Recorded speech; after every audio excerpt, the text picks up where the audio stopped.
वाहिगुरु जी का खालसा वाहिगुरु जी की फतेह। कोटानकोट शुकराना धन धन श्री गुरु ग्रंथ साहिब जी का, जो पार किरपा करके दया करके सानू रोज़ सत्संगत दियां घड़ियां बख्श दिंदे हैं। कोटानकोट शुकराना, कोटानकोट शुकराना। संगत जी आओ पहला असी सावन का श्लोक पढ़ते हैं।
ਸੰਗਤ ਜੀ, ਅੱਜ ਅਸੀਂ ਜਿਹੜਾ ਸ਼ਬਦ ਲੈ ਕੇ ਆਏ ਹਾਂ, ਰਾਮਕਲੀ ਮਹੱਲਾ ਪੰਜਵਾਂ।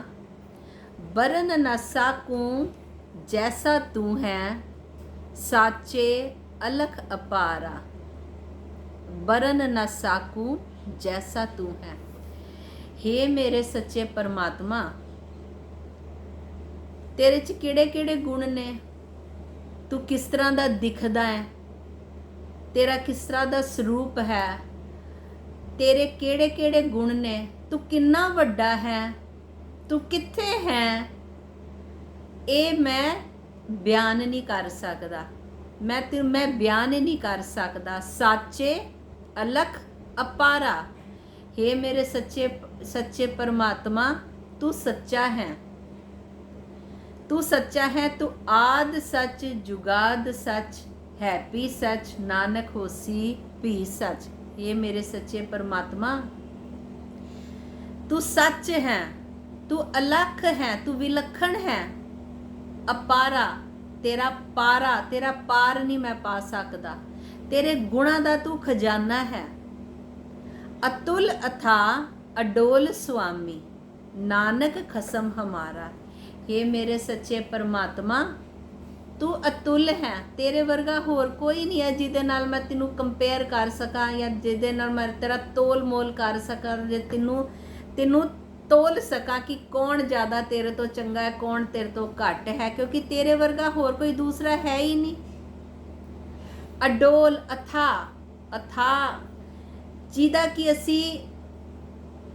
ਜਿਹਦਾ ਅਸੀਂ ਬਿਆਨ ਨਹੀਂ ਕਰ ਸਕਦੇ। ਉਹ ਕਿੰਨਾ, ਉਹਦੀ ਸੋਚ ਕਿੰਨੀ ਉੱਚੀ ਹੈ, ਕਿੰਨੀ ਡੂੰਗੀ ਹੈ। ਉਹ ਪਰਮਾਤਮਾ ਕਿੰਨਾ ਉੱਚਾ ਸੁੱਚਾ, ਕਿੰਨਾ ਡੂੰਗਾ ਹੈ। ਉਹ ਮੇਰਾ ਸੁਆਮੀ, ਨਾਨਕ ਖਸਮ ਹਮਾਰਾ। ਉਹ ਪਰਮਾਤਮਾ ਮੇਰਾ ਖਸਮ ਹੈ। ਉਹ ਅਡੋਲ ਹੈ, ਕਿਸੇ ਤੋਂ ਡਰਦਾ ਨਹੀਂ, ਔਰ ਦ੍ਰਿੜ ਹੈ। ਜੋ ਉਹਨੇ ਕਰਨਾ ਹੈ ਉਸਨੇ ਕਰਨਾ ਹੈ। ਉਹ ਕਿਸੇ ਦੇ ਦਬਾਅ ਵਿੱਚ ਵੀ ਨਹੀਂ ਆਉਂਦਾ। ਉਹ ਦ੍ਰਿੜ ਹੈ ਆਪਣੀ ਜਗ੍ਹਾ। ਉਹ ਕੌਣ ਹੈ? ਉਹ ਸੱਚਾ ਇੱਕ ਪਰਮੇਸ਼ਵਰ ਹੈ। ਔਰ ਉਹ ਕੌਣ ਹੈ? ਉਹ ਮੇਰਾ ਖਸਮ ਹੈ।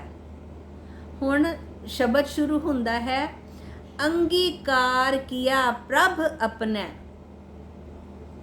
ਸੰਗਤ ਜੀ, ਅਸੀਂ ਮੰਨਦੇ ਹਾਂ ਕਿ ਵਾਹਿਗੁਰੂ ਨੇ ਸਾਡੇ ਤੇ ਕਿਰਪਾ ਕੀਤੀ ਹੈ ਕਿ ਸਾਨੂੰ ਇਹ ਮਨੁੱਖਾ ਜਨਮ ਦਿੱਤਾ ਹੈ।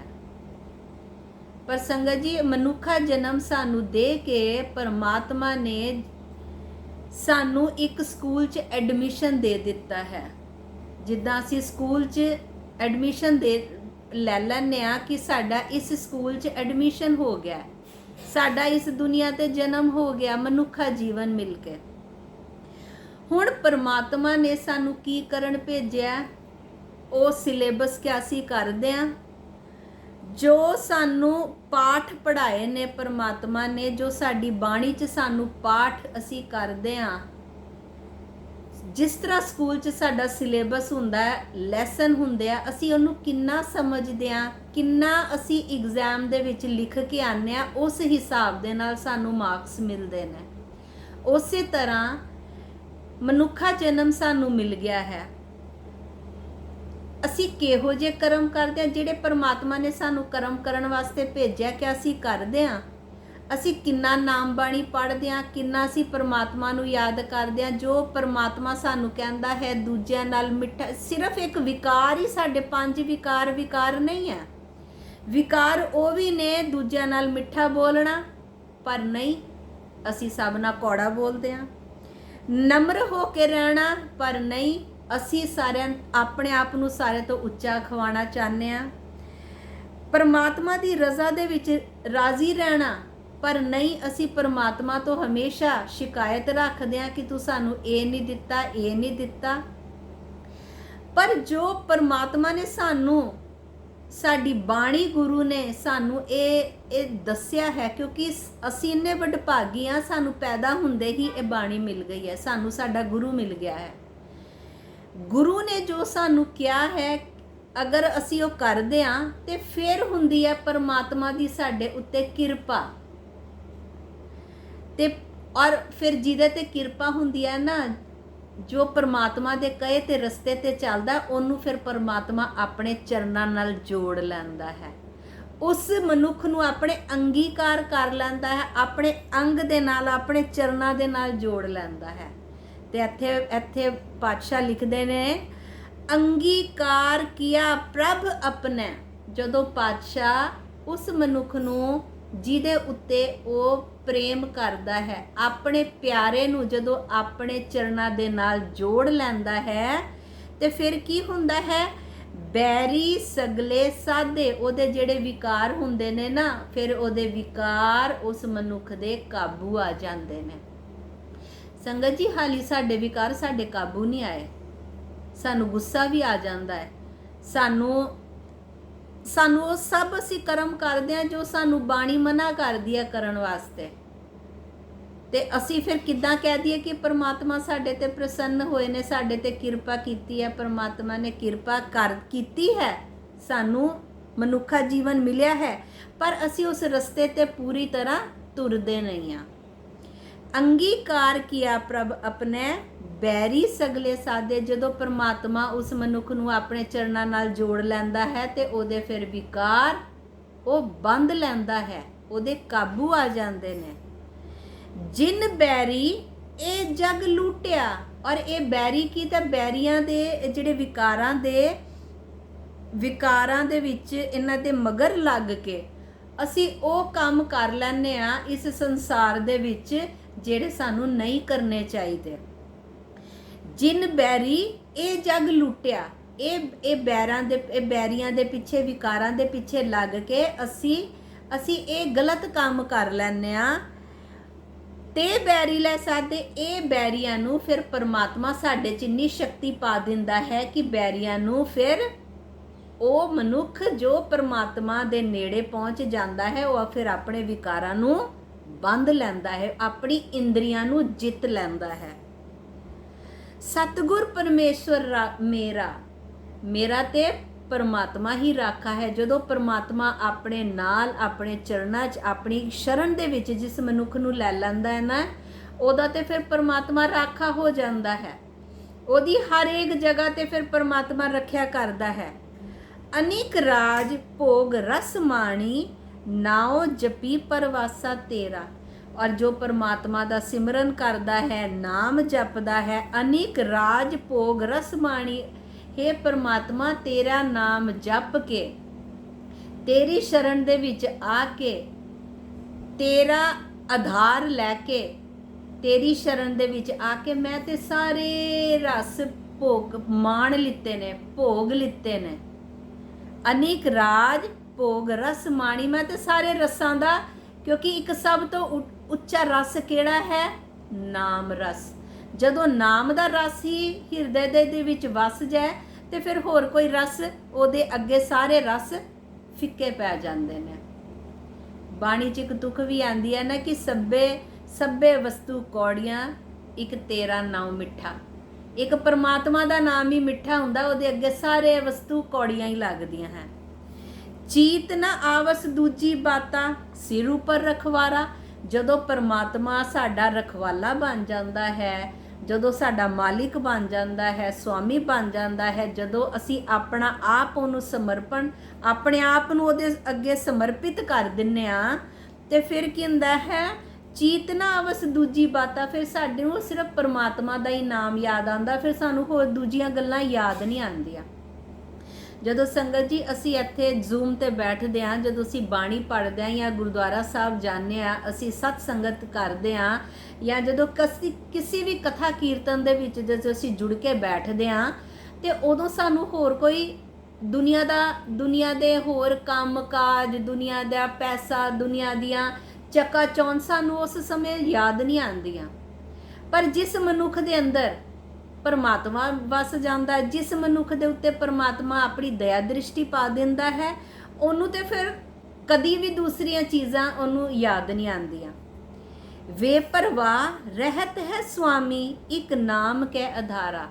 हे ਮੇਰੇ ਪਰਮਾਤਮਾ, ਕਿ ਤੇਰੇ ਨਾਮ ਦਾ ਆਸਰਾ ਲੈ ਕੇ, ਤੇਰਾ ਨਾਮ ਜਪ ਕੇ ਮੈਂ ਤੇ ਬੇਪਰਵਾਹ ਹੋ ਗਿਆ, ਕਿਉਂਕਿ ਹੁਣ ਤੇਰੇ ਨਾਮ ਤੋਂ ਇਲਾਵਾ ਮੈਨੂੰ ਤੇ ਹੋਰ ਕੋਈ ਦੁਨੀਆ ਦੀ ਕੋਈ ਚੀਜ਼ ਯਾਦ ਹੀ ਨਹੀਂ ਆਉਂਦੀ। ਮੈਂ ਬੇਪਰਵਾਹ ਹੋ ਗਿਆ, ਹੋਰ ਚੀਜ਼ਾਂ ਦੀ ਮੈਨੂੰ ਚਿੰਤਾ ਨਹੀਂ ਰਹੀ। पूरन होए मिलियो सुखदाई।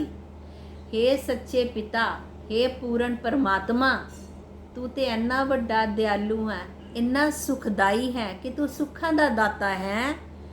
ऊन ना काई बाता, कि तेरे तो इलावा होर ते कोई मैनू कोई रस्ता नज़र नहीं आंदा।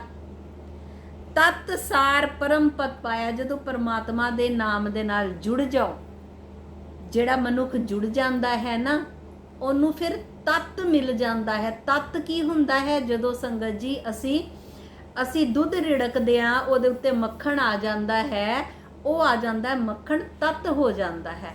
ਤੇ ਜਦੋਂ ਅਸੀਂ ਨਾਮ ਸਿਮਰਨ ਕਰਦੇ ਆ ਵਾਹਿਗੁਰੂ ਦੇ, ਜਦੋਂ ਅਸੀਂ ਚਰਣੀ ਲੱਗ ਜਾਂਦੇ ਆ, ਉਹਦੀ ਸ਼ਰਨ 'ਚ ਚਲੇ ਜਾਂਦੇ ਆ, ਤੇ ਉਹਦਾ ਤੱਤ ਕੀ ਹੁੰਦਾ ਹੈ ਕਿ ਸਾਨੂੰ ਪਰਮ ਪਦਵੀ ਪ੍ਰਾਪਤ ਹੋ ਜਾਂਦੀ ਹੈ ਉਸ ਮਨੁੱਖ ਨੂੰ।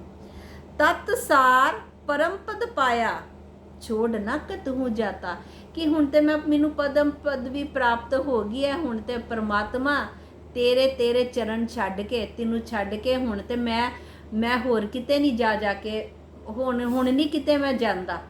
ਹੁਣ ਤੇ ਮੇਰੀ ਸਾਰੀ ਭਟਕਣਾ ਖਤਮ ਹੋ ਗਈ ਹੈ ਜਦੋਂ ਤੋਂ ਮੈਂ ਤੇਰੇ ਚਰਨਾਂ ਨਾਲ ਜੁੜਿਆ ਹਾਂ। ਔਰ ਹੁਣ ਤੱਤ ਮਿਲ ਗਿਆ ਹੁਣ ਮੈਨੂੰ। ਔਰ ਜਿਹਨੂੰ ਪਰਮ ਪਦਵੀ ਪ੍ਰਾਪਤ ਹੋ ਜਾਂਦੀ ਹੈ ਸੰਗਤ ਜੀ, ਉਹ ਤੇ ਬ੍ਰਹਮ ਗਿਆਨੀ, ਬ੍ਰਹਮ ਰੂਪੀ ਹੋ ਜਾਂਦਾ ਹੈ। ਸੰਗਤ ਜੀ, ਬਰਨ ਨਾ ਸਾਕੂ ਜੈਸਾ ਤੂੰ ਹੈ। ਅਸੀਂ ਗੁਰੂ ਨਾਨਕ ਦੇਵ ਪਾਤਸ਼ਾਹ ਜੀ ਦੀਆਂ ਵਡਿਆਈਆਂ ਕਰ ਰਹੇ ਹਾਂ। ਪਿਛਲੀ ਵਾਰ ਦੇਖਿਆ ਸੀ ਕਿ ਉਹਨਾਂ ਦਾ ਲੇਖਾ ਦੁਬਾਰਾ ਹੋਇਆ।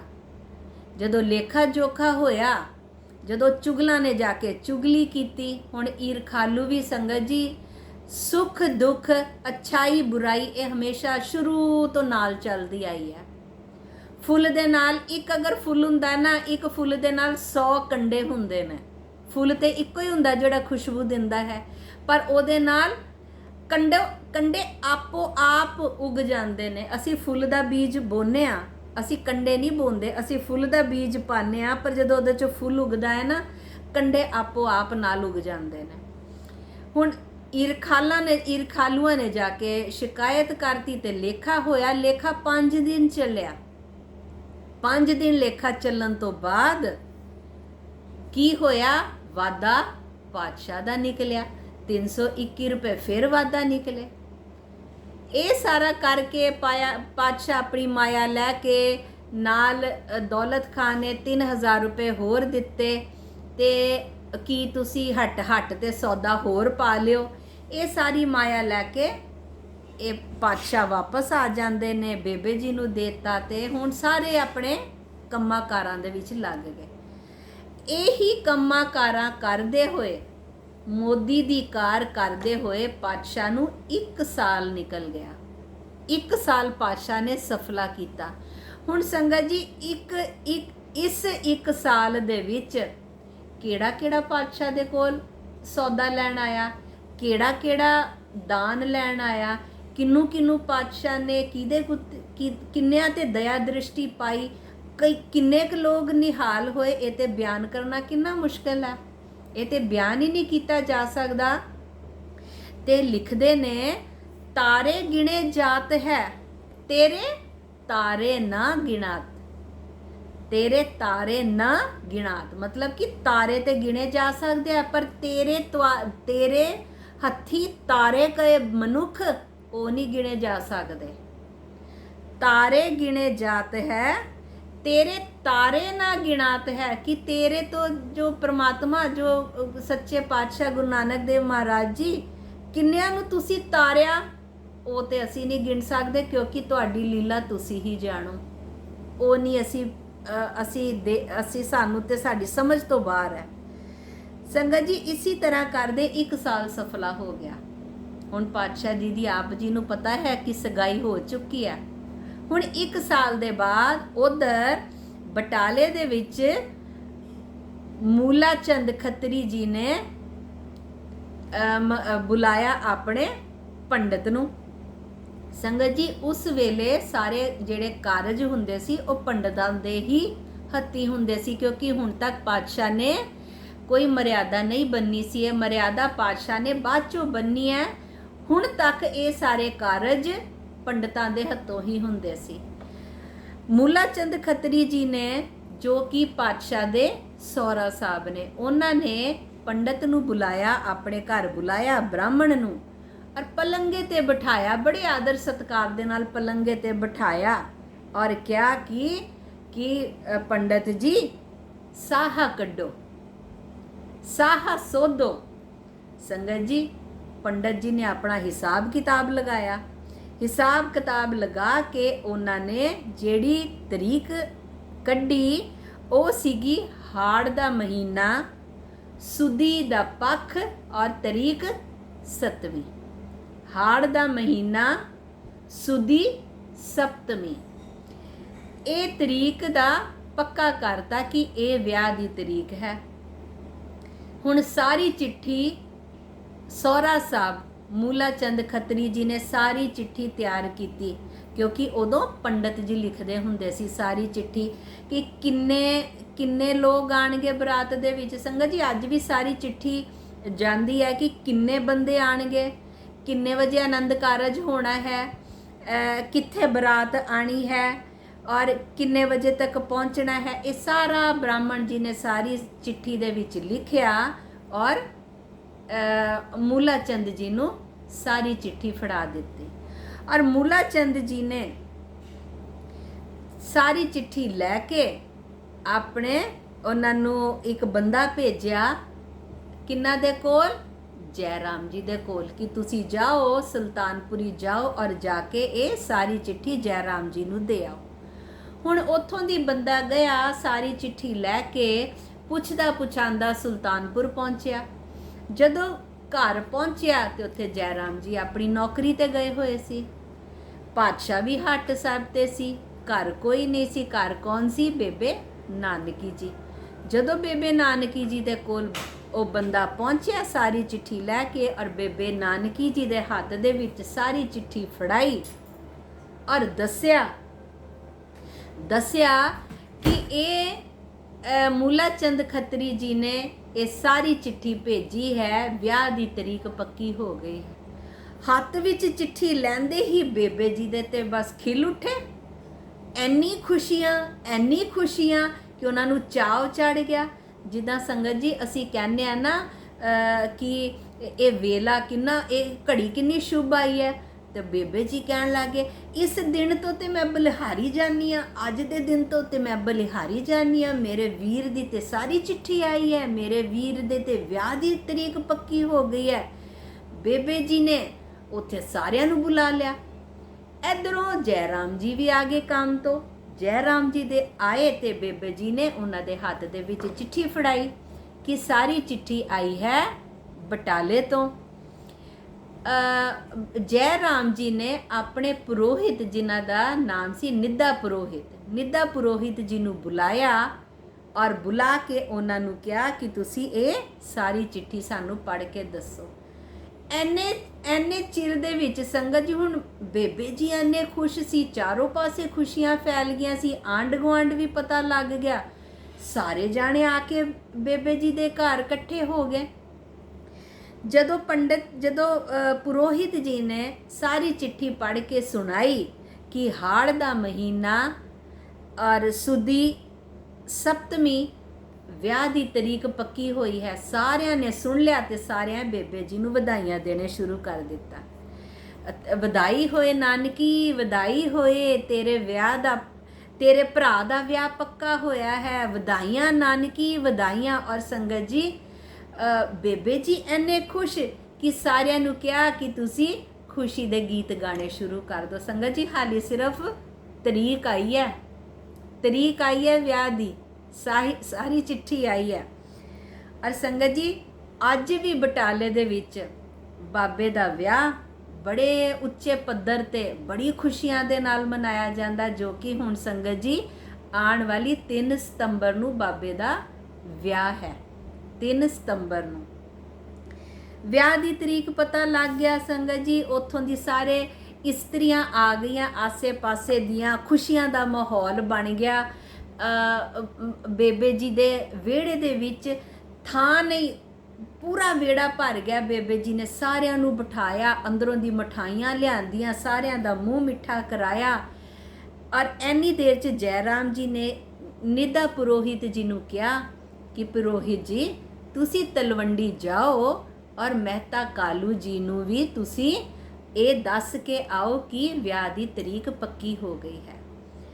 ਬੇਬੇ ਜੀ ਨੇ ਕਿਹਾ ਕਿ ਇਸ ਤਰ੍ਹਾਂ ਨਹੀਂ ਜਾਣਾ। ਉਹਨਾਂ ਨੇ ਆਪਣੇ ਹੱਥੀਂ ਮਠਾਈਆਂ ਬਣਵਾਈਆਂ, ਮਠਾਈਆਂ ਦੇ ਥਾਲ ਭਰੇ ਔਰ ਪੁਰੋਹਿਤ ਜੀ ਦੇ ਨਾਲ ਚਿੱਠੀ ਦੇ ਨਾਲ ਭੇਜੇ ਕਿ ਜਾ ਕੇ ਪਿਤਾ ਜੀ ਨੂੰ ਇਹ ਸਾਰੀ ਚਿੱਠੀ ਦੇ ਕੇ ਆਓ ਔਰ ਦੱਸੋ ਕਿ ਵਿਆਹ ਦੀ ਤਰੀਕ ਪੱਕੀ ਹੋ ਗਈ ਹੈ। ਹੁਣ ਸੰਗਤ ਜੀ ਉਹ ਤੇ ਉੱਥੇ ਚਲੇ ਗਏ। ਇੱਧਰ ਬੇਬੇ ਜੀ ਦੇ ਘਰ ਗਾਣੇ ਸ਼ੁਰੂ ਹੋ ਗਏ, ਖੁਸ਼ੀਆਂ ਦੇ ਗਾਣੇ ਸ਼ੁਰੂ ਹੋ ਗਏ। ਉਧਰ ਨਿੱਧਾ ਪੁਰੋਹਿਤ ਜੀ ਪਹੁੰਚਦੇ ਨੇ ਤਲਵੰਡੀ। ਜਦੋਂ ਤਲਵੰਡੀ ਪਹੁੰਚੇ ਤੇ ਉੱਥੇ ਮਹਿਤਾ ਕਾਲੂ ਜੀ ਘਰ ਨਹੀਂ ਸੀ। ਮਾਤਾ ਜੀ ਨੂੰ ਜਾ ਕੇ ਪੁਰੋਹਿਤ ਜੀ ਨੇ ਚਿੱਠੀ ਦਿੱਤੀ ਔਰ ਦੱਸਿਆ ਕਿ ਆਪ ਜੀ ਦੇ ਪੁੱਤਰ ਦਾ ਨਾਨਕ ਜੀ ਦਾ ਵਿਆਹ ਪੱਕਾ ਹੋ ਗਿਆ ਹੈ ਔਰ ਇਹ ਸਾਰੀ ਚਿੱਠੀ ਹੈ। ਬਸ ਸੰਗਤ ਜੀ ਜੋ ਉੱਥੇ ਮਾਹੌਲ ਸੀ ਉਹੀ ਖੁਸ਼ੀਆਂ ਦਾ ਮਾਹੌਲ ਇੱਥੇ ਬਣ ਗਿਆ। ਸਾਰੇ ਚਾਰੋਂ ਪਾਸੇ ਪਿਤਾ ਜੀ ਵੀ ਆ ਗਏ, ਚਾਰੋਂ ਪਾਸੇ ਆਂਢ ਗੁਆਂਢ ਆ ਗਏ, ਜਿਹਨੂੰ ਪਤਾ ਲੱਗੇ ਉਹ ਆ ਗਏ। ਸੰਗਤ ਜੀ ਸਾਰਿਆਂ ਨੇ ਇਸਤਰੀਆਂ ਨੇ, ਬੇਦੀ ਕੁਲ ਦੀਆਂ ਇਸਤਰੀਆਂ ਆ ਗਈਆਂ। ਬੇਦੀ ਕੁਲ ਦੀਆਂ ਇਸਤਰੀਆਂ ਇਕੱਠ ਕਰਕੇ ਆਣਾ ਸ਼ੁਰੂ ਹੋ ਗਈਆਂ। ਮਾਤਾ ਜੀ ਨੂੰ ਵਧਾਈਆਂ ਮਿਲਣੀਆਂ ਸ਼ੁਰੂ ਹੋ ਗਈਆਂ, ਪਿਤਾ ਜੀ ਨੂੰ ਵਧਾਈਆਂ ਮਿਲਣੀਆਂ ਸ਼ੁਰੂ ਹੋ ਗਈਆਂ। ਔਰ ਸਾਰੇ ਕਿਉਂਕਿ ਸੰਗਤ ਜੀ ਪੁਰੋਹਿਤ ਜੀ ਪੁੱਛਦੇ ਆਏ ਸੀ ਔਰ ਉਸ ਸਮੇਂ ਨਹੀਂ ਸੀ ਸਾਡੇ ਜਿਵੇਂ ਕਿ ਚੁੱਪਚਾਪ ਕੋਈ ਕੰਮ ਕਰਨਾ ਹੈ, ਇੱਕ ਦੂਸਰੇ ਤੋਂ ਅਸੀਂ ਛੁਪਾ ਕੇ ਕੰਮ ਕਰਦੇ ਹਾਂ। ਸੰਗਤ ਜੀ ਉਦੋਂ ਐਨੇ ਮਨ 'ਚ ਉਹ ਨਹੀਂ ਹੁੰਦੇ ਸੀ ਕਿ ਅਸੀਂ ਦੂਜਿਆਂ ਤੋਂ ਗੱਲ ਛੁਪਾਣੀ ਹੈ। ਉਦੋਂ ਪ੍ਰੇਮ ਇੰਨਾ ਹੁੰਦਾ ਸੀ ਕਿ ਸਭ ਇੱਕ ਦੂਜੇ ਦੇ ਨਾਲ ਮਿਲ ਕੇ ਆਪਣੀਆਂ ਖੁਸ਼ੀਆਂ ਦੁੱਗਣੀਆਂ ਕਰਦੇ ਸੀ। ਆਂਢ ਗੁਆਂਢ ਦੀਆਂ ਇਸਤਰੀਆਂ ਕੋਈ ਲਾਲ ਦੁਪੱਟਾ ਲੈ ਕੇ ਆ ਰਿਹਾ, ਕੋਈ ਗੁਲਾਬੀ ਦੁਪੱਟਾ ਲੈ ਕੇ ਆ ਰਿਹਾ। ਸਾਰੇ ਸ਼ਗਨਾਂ ਵਾਲੇ ਕੱਪੜੇ ਪਾ ਕੇ, ਸ਼ਗਨਾਂ ਵਾਲੇ ਦੁਪੱਟੇ ਲੈ ਕੇ ਮਾਤਾ ਜੀ ਨੂੰ ਵਧਾਈਆਂ ਦੇਣ ਆ ਰਹੀਆਂ ਨੇ ਔਰ ਮਾਤਾ ਜੀ ਨੂੰ ਵਧਾਈਆਂ ਦੇ ਰਹੀਆਂ ਨੇ, ਨਾਲ ਗਾਣੇ ਗਾ ਰਹੀਆਂ ਨੇ, ਵਧਾਈਆਂ ਦੇ ਗਾਣੇ ਗਾ ਰਹੇ ਨੇ ਕਿ ਤੁਹਾਨੂੰ ਵਧਾਈਆਂ ਹੋਣ। ਔਰ ਸੰਗਤ ਜੀ ਬਚਪਨ ਤੇ ਪਾਤਸ਼ਾਹ ਦਾ ਤਲਵੰਡੀ 'ਚ ਬੀਤਿਆ ਹੈ ਨਾ, ਤੇ ਉਹ ਸਾਰੇ ਬਹੁਤ ਲੋਕ ਆ ਗਏ ਜਿਨ੍ਹਾਂ ਦੀ ਸ਼ਰਧਾ ਪਾਤਸ਼ਾਹ ਦੇ ਉੱਤੇ ਸੀ, ਜੋ ਪਾਤਸ਼ਾਹ ਦੇ ਮੁਖ ਤੋਂ ਬਚਨ ਸੁਣਨਾ ਚਾਹੁੰਦੇ ਸੀ, ਜੋ ਪਾਤਸ਼ਾਹ ਦੇ ਮੁਖ ਤੋਂ ਕਥਾਵਾਂ ਸੁਣਦੇ ਹੁੰਦੇ ਸੀ। ਔਰ ਸੰਗਤ ਜੀ ਹੁਣ ਤੇ ਹੋਰ ਵੀ ਜਸ ਫੈਲ ਗਿਆ ਸੀ। ਕਿਉਂਕਿ ਸੁਲਤਾਨਪੁਰ ਤੋਂ ਵੀ ਉਹਨਾਂ ਦੀਆਂ ਜਸ ਦੀਆਂ ਖਬਰਾਂ, ਉਹਨਾਂ ਦੀ ਸਿਫਤਾਂ ਤਲਵੰਡੀ ਤੱਕ ਪਹੁੰਚ ਗਈਆਂ ਸੀ ਕਿ ਉੱਥੇ ਇਹ ਲੀਲਾ ਵਰਤਾਰੇ ਨੇ। ਉੱਥੋਂ ਦੇ ਮੋਦੀ ਇਹੋ ਜਿਹੇ ਨੇ ਕਿ ਸਾਰਿਆਂ ਨੂੰ ਦਾਨ ਦਿੰਦੇ ਨੇ, ਤੇ ਉਹਨਾਂ ਦੀ ਜਿਹੜੀ ਸਿਫਤ ਸਲਾਹ ਸੁਲਤਾਨਪੁਰ ਹੁੰਦੀ ਸੀ ਉਹ ਤਲਵੰਡੀ ਤੱਕ ਖਬਰਾਂ ਪਹੁੰਚਦੀਆਂ ਸੀ। ਤੇ ਘਰ ਵਿੱਚ ਪੈਰ ਰੱਖਣ ਦੀ ਜਗ੍ਹਾ ਨਹੀਂ, ਸਭ ਵਧਾਈਆਂ ਦੇ ਰਹੇ ਨੇ। ਸੰਗਤ ਜੀ ਜਿੱਥੇ ਵਧਾਈਆਂ ਸਭ ਦੇਣ ਆ ਰਹੇ ਨੇ, ਉੱਥੇ ਦਰਵਾਜ਼ੇ ਦੇ ਉੱਤੇ ਵਧਾਈਆਂ ਲੈਣ ਵਾਲਿਆਂ ਦੀ ਵੀ ਫੌਜ ਇਕੱਠੀ ਹੋ ਗਈ। ਹੁਣ ਸੰਗਤ ਜੀ ਪਟਵਾਰੀ ਸੀ ਮਹਿਤਾ ਕਾਲੂ ਜੀ, ਅਸੀਂ ਕਹਿੰਦਾ ਨਾ ਰਿਪਿਊਟਿਡ ਫੈਮਿਲੀ, ਵੱਡੀ ਫੈਮਿਲੀ, ਪਟਵਾਰੀ ਸੀ, ਬੜੇ ਪਿੰਡਾਂ ਦੇ ਪਟਵਾਰੀ ਸੀ, ਧਨ ਦੀ ਕੋਈ ਕਮੀ ਨਹੀਂ ਸੀ। ਦਰਵਾਜ਼ੇ ਦੇ ਅੱਗੇ ਵੀ ਮੰਗਣ ਵਾਲਿਆਂ ਦੀ ਭੀੜ ਲੱਗ ਗਈ, ਸਾਨੂੰ ਵਧਾਈਆਂ ਦਿਓ, ਸਾਨੂੰ ਵਧਾਈਆਂ ਦਿਓ। ਔਰ ਸੰਗਤ ਜੀ ਜਦੋਂ ਪਿਤਾ ਜੀ ਨੇ ਵੀ ਫਿਰ ਇੱਕ ਬੰਦਾ ਭੇਜਿਆ ਕਿ ਜਾਓ ਤੁਸੀਂ ਪਾਤਸ਼ਾਹ ਦੇ ਨਾਨਕੇ ਜਾ ਕੇ ਦੱਸ ਕੇ ਆਓ। ਹੁਣ ਸੰਗਤ ਜੀ ਨਾਨਕੇ ਵੀ ਗਏ ਨੇ। ਨਾਨਕੇ ਜਦੋਂ ਗਏ ਇਹ ਖਬਰ ਮਿਲੀ, ਨਾਨਕੇ ਵੀ ਸਾਰੇ ਇਕੱਠੇ ਹੋ ਕੇ ਇੱਥੇ ਆ ਗਏ ਮਹਿਤਾ ਕਾਲੂ ਜੀ ਦੇ ਘਰ ਕਿ ਚਲੋ ਅਸੀਂ ਤੇ ਹੁਣ ਤਿਆਰੀਆਂ ਕਰਨੀਆਂ ਹੈ, ਵਿਆਹ ਦੀਆਂ ਤਿਆਰੀਆਂ ਕਰਨੀਆਂ। ਸਭ ਆਪਣਾ ਸਮਾਨ ਇਕੱਠਾ ਕਰਕੇ ਤਲਵੰਡੀ ਆ ਗਏ। ਸੰਗਤ ਜੀ ਉਦੋਂ ਨਹੀਂ ਹੁੰਦਾ ਸੀ ਕਿ ਟਾਈਮ ਜਾਂ ਸਿੱਧਾ ਹਾਲ ਤੇ ਪਹੁੰਚਣਾ। ਅੱਜ ਕੱਲ ਤੇ ਕਹਿੰਦੇ ਆ ਨਾ ਬਰਾਤ ਨਾਲ ਵੀ ਲੋਕ ਨਹੀਂ ਜਾਂਦੇ, ਬਰਾਤ ਨਾਲ ਵੀ ਇਮੀਡੀਏਟ ਫੈਮਿਲੀ ਜਾਂਦੀ ਹੈ। ਸਾਰੇ ਕਹਿੰਦੇ ਨੇ ਬਰਾਤ ਜਿੱਥੇ ਪਹੁੰਚੇਗੀ ਅਸੀਂ ਉੱਥੇ ਚਲੇ ਜਾਾਂਗੇ। ਪਰ ਉਸ ਸਮੇਂ ਤੇ ਸਾਰੇ ਰਿਸ਼ਤੇਦਾਰ ਆਂਢ ਗੁਆਂਢ ਪਹਿਲਾਂ ਹੀ ਆ ਜਾਂਦੇ ਸੀ, ਕਈ ਦਿਨ ਪਹਿਲਾਂ ਆ ਜਾਂਦੇ ਸੀ। ਕਿਉਂ? ਕਿਉਂਕਿ 100 ਤਰ੍ਹਾਂ ਦੀਆਂ ਸਲਾਹਾਂ ਕਰਨੀਆਂ ਹੁੰਦੀਆਂ ਸੀ ਵਿਆਹ ਦੀਆਂ, 100 ਤਰ੍ਹਾਂ ਦੀ ਮਦਦ ਕਰਨੀ ਹੁੰਦੀ ਸੀ ਵਿਆਹ ਦੇ ਵਿੱਚ, 100 ਤਰ੍ਹਾਂ ਦੇ ਉਹਨਾਂ ਨੇ ਇੰਤਜ਼ਾਮ ਕਰਨੇ ਹੁੰਦੇ ਸੀ ਵਿਆਹ ਦੇ, ਤੇ ਇਸ ਲਈ ਸਾਰੇ ਮਿਲ ਕੇ ਕਰਦੇ ਹੁੰਦੇ ਸੀ। ਦਰਵਾਜ਼ੇ, ਜਿਸ ਤਰ੍ਹਾਂ ਇਹ ਖਬਰ ਮਿਲੀ, ਮੰਗਣ ਵਾਲੇ ਆ ਗਏ, ਦਰਵਾਜ਼ੇ ਦੇ ਉੱਤੇ ਤੇ ਤੂਤੀਆਂ ਨਗਾੜੇ ਵੱਜਣੇ ਸ਼ੁਰੂ ਹੋ ਗਏ। ਜੋ ਇਸਤਰੀਆਂ ਆਈਆਂ ਸੀ, ਮਾਤਾ ਜੀ ਨੇ ਆਪਣਾ ਘਰ ਸਜਾਣਾ ਸ਼ੁਰੂ ਕਰਤਾ। ਦਰਵਾਜ਼ੇ ਦੇ ਉੱਤੇ ਸੰਗਤ ਜੀ ਉਦੋਂ ਤੇ ਇੰਨਾ ਸਜਾਵਟ ਦੀਆਂ ਚੀਜ਼ਾਂ ਨਹੀਂ ਮਿਲਦੀਆਂ ਸੀ, ਅੱਜ ਕੱਲ੍ਹ ਵੀ ਵੈਸੇ ਇਹ ਰਿਵਾਜ ਹੋ ਗਿਆ, ਫੁੱਲਾਂ ਦੇ ਫਰੈਸ਼ ਫਲਾਵਰਸ ਦੇ ਨਾਲ ਸਜਾਉਂਦੇ ਨੇ। ਉਸ ਸਮੇਂ ਤੇ ਵੀ ਫੁੱਲ ਪੱਤੀਆਂ ਉਹਨਾਂ ਨੇ ਦਰਵਾਜ਼ੇ ਦੇ ਉੱਤੇ ਬੰਨ੍ਹ ਦਿੱਤੀਆਂ, ਸਾਰਾ ਘਰ ਸਜਾਣਾ ਸ਼ੁਰੂ ਕਰ ਦਿੱਤਾ। ਤਰੀਕ ਮਿਲ ਗਈ ਹੈ, ਵਿਆਹ ਦੀ ਤਰੀਕ ਮਿਲ ਗਈ ਹੈ। ਰਾਮਾ ਜੀ ਜੋ ਪਾਤਸ਼ਾਹ ਦੇ ਨਾਨਾ ਜੀ ਨੇ, ਭਰਾਈ ਜੀ, ਨਾਨੀ ਜੀ, ਮਾਮਾ ਜੀ, ਇਹ ਸਾਰੇ ਨਾਨਕਾ ਪਰਿਵਾਰ ਸਾਰਾ ਆ ਗਿਆ ਤਲਵੰਡੀ ਤੇ ਕਿ ਚਲੋ ਅਸੀਂ ਇਕੱਠੇ ਹੋ ਕੇ ਸੁਲਤਾਨਪੁਰ ਜਾਵਾਂਗੇ। ਹੁਣ ਮਹਿਤਾ ਕਾਲੂ ਜੀ ਨੇ ਸੰਗਤ ਜੀ ਇਹ ਨੌਕਰੀ ਕਰਦੇ ਨੇ, ਪਟਵਾਰੀ ਨੇ ਰਾਏ ਬੁਲਾਰ ਜੀ ਦੇ, ਔਰ ਰਾਏ ਬੁਲਾਰ ਜੀ ਤੇ ਪਹਿਲਾਂ ਤੋਂ ਹੀ ਸ਼ਰਧਾ ਨਾਲ ਭਰੇ ਹੋਏ ਨੇ। ਉਹ ਤੇ ਗੁਰੂ ਨਾਨਕ ਪਾਤਸ਼ਾਹ ਜੀ ਦੇ ਚਰਨਾਂ ਦੇ ਭਵਰੇ ਨੇ, ਇੰਨੀ ਸ਼ਰਧਾ, ਹਾਲਾਂਕਿ ਉਮਰ ਤੋਂ ਬਹੁਤ ਵੱਡੇ ਨੇ, ਉਹਨਾਂ ਦੇ ਸਾਹਮਣੇ ਹੀ ਪਾਤਸ਼ਾਹ ਦਾ ਆਗਮਨ ਹੋਇਆ ਹੈ, ਪਰ ਸ਼ਰਧਾ ਇੰਨੀ ਅਟੁੱਟ ਹੈ, ਬਹੁਤ ਸ਼ਰਧਾ ਰੱਖਦੇ ਨੇ। ਹੁਣ ਵਿਆਹ ਦੀ ਤਰੀਕ ਮਿਲ ਗਈ ਹੈ, ਹੁਣ ਸੁਲਤਾਨਪੁਰ ਵੀ ਜਾਣਾ ਹੈ, ਤੇ ਇਸ ਲਈ ਰਾਏ ਬੁਲਾਰ ਜੀ ਕੋ ਛੁੱਟੀ ਵੀ ਲੈਣੀ ਹੈ। ਪਿਤਾ ਜੀ ਜਾਂਦੇ ਨੇ ਰਾਏ ਬੁਲਾਰ ਜੀ ਦੇ ਕੋਲ। ਰਾਏ ਬੁਲਾਰ ਜੀ ਨੇ ਮੁਸਲਮਾਨ, ਜਾ ਕੇ ਪਿਤਾ ਜੀ ਸਲਾਮ ਕਰਦੇ ਨੇ, ਸਲਾਮ ਕਰਕੇ ਕਹਿੰਦੇ ਨੇ ਰਾਏ ਜੀ ਤੁਹਾਡੇ ਦਾਸ ਨਾਨਕ ਜੀ ਦਾ ਵਿਆਹ ਪੱਕਾ ਹੋ ਗਿਆ ਹੈ। ਸੰਗਤ ਜੀ, ਰਾਏ ਬੁਲਾਰ ਜੀ ਨੇ ਪਹਿਲਾਂ ਵੀ ਉਹਨਾਂ ਨੂੰ ਮਨਾ ਕੀਤਾ ਸੀ ਕਿ ਗੁਰੂ ਨਾਨਕ ਪਾਤਸ਼ਾਹ ਜੀ ਨੂੰ ਮੇਰਾ ਦਾਸ ਨਹੀਂ ਕਹਿਣਾ, ਉਹ ਮੇਰੇ ਸੁਆਮੀ ਨੇ, ਮੈਂ ਉਹਨਾਂ ਦਾ ਦਾਸ ਹਾਂ।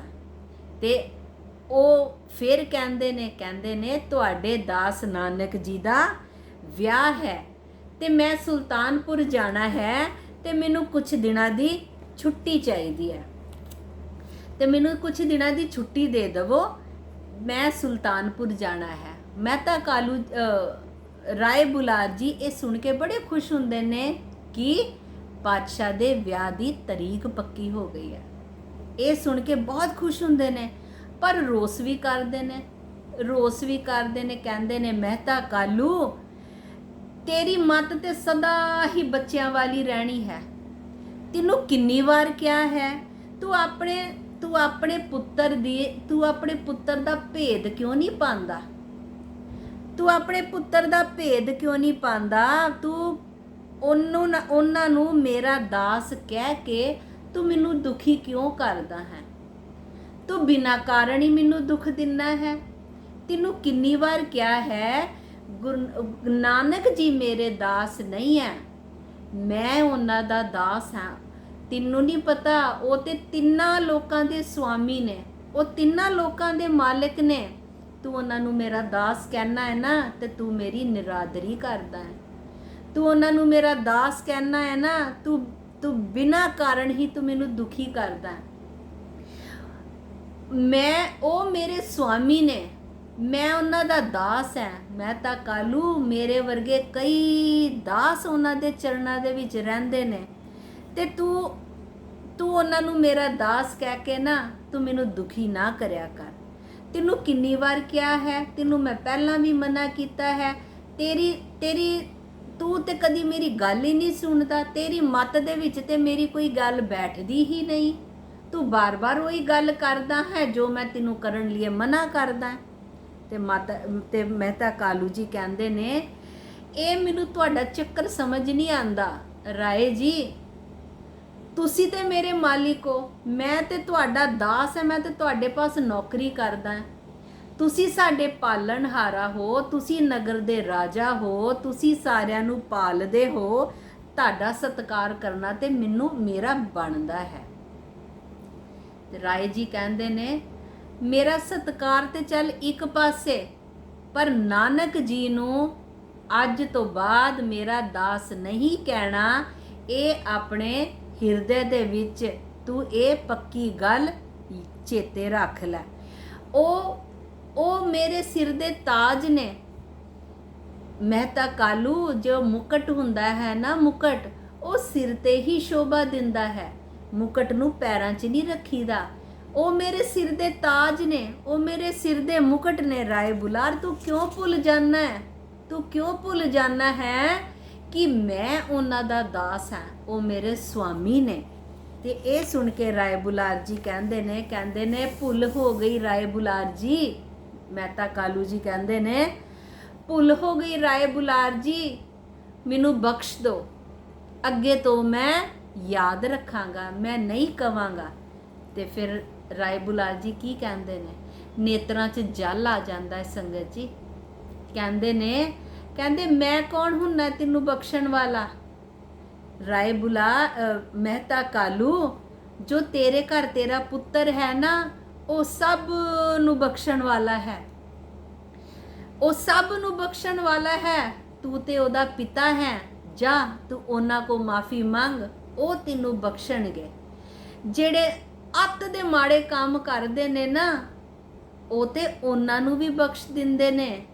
ਮੈਂ ਕੌਣ ਹੁੰਨਾ ਤੈਨੂੰ ਬਖਸ਼ਣ ਵਾਲਾ? ਮੈਂ ਕੌਣ ਹੁੰਨਾ ਤੈਨੂੰ ਬਖਸ਼ਣ ਵਾਲਾ? ਜਾ ਤੈਨੂੰ ਛੁੱਟੀ ਦਿੱਤੀ, ਜਾ ਤੈਨੂੰ ਛੁੱਟੀ ਮੰਗਣ ਦੀ ਲੋੜ ਨਹੀਂ। ਪਰ ਇੱਕ ਕੰਮ ਕਰੀ, ਜਦੋਂ ਤੂੰ ਸੁਲਤਾਨਪੁਰ ਜਾਏ ਨਾ, ਤੇ ਜਾ ਕੇ ਨਾਨਕ ਜੀ ਨੂੰ ਮੇਰੇ ਵੱਲੋਂ ਉਹਨਾਂ ਦੇ ਅੱਗੇ ਉਹਨਾਂ ਨੂੰ ਮੱਥਾ ਟੇਕੀ। ਨਾਨਕ ਜੀ ਨੂੰ ਮੇਰੇ ਵੱਲੋਂ ਮੱਥਾ ਟੇਕੀ। ਔਰ ਹਾਂ, ਇੱਕ ਗੱਲ ਯਾਦ ਰੱਖ, ਹੁਣ ਮੇਰੇ ਨਾਨਕ ਜੀ ਦਾ ਵਿਆਹ ਹੈ, ਕਿਸੇ ਗੱਲ ਦੀ ਕੰਜੂਸੀ ਨਾ ਕਰੀ। ਜਿਸ ਚੀਜ਼ ਦੀ ਤੈਨੂੰ ਲੋੜ ਹੈ, ਧਨ ਦੀ ਲੋੜ ਹੈ, ਤੂੰ ਮੇਰੇ ਕੋਲ ਲੈ ਜਾ। ਜਿਸ ਚੀਜ਼ ਦੀ ਤੈਨੂੰ ਲੋੜ ਹੈ ਤੂੰ ਮੇਰੇ ਕੋਲ ਲੈ ਜਾ, ਪਰ ਮੇਰੇ ਨਾਨਕ ਜੀ ਦੇ ਵਿਆਹ ਦੇ ਉੱਤੇ ਖੁੱਲੀ ਮਾਇਆ ਖਰਚੀ। ਇਹਦੇ ਨਾਲ ਤੇਰੀ ਵੀ ਸਿਫਤ ਹੋਏਗੀ, ਇਹਦੇ ਨਾਲ ਤੇਰੀ ਵੀ ਸਿਫਤ ਹੋਏਗੀ। ਮਹਿਤਾ ਕਾਲੂ ਕਿਸੇ ਗੱਲ ਲਈ ਤੂੰ ਆਪਣਾ ਹੱਥ ਨਾ ਖਿੱਚੀ। ਤੇ ਸੰਗਤ ਜੀ ਫਿਰ ਉਹ ਕਹਿੰਦੇ ਨੇ ਸਾਰਾ ਕੁਝ ਤੁਹਾਡਾ ਹੀ ਤੇ ਦਿੱਤਾ ਹੋਇਆ ਹੈ।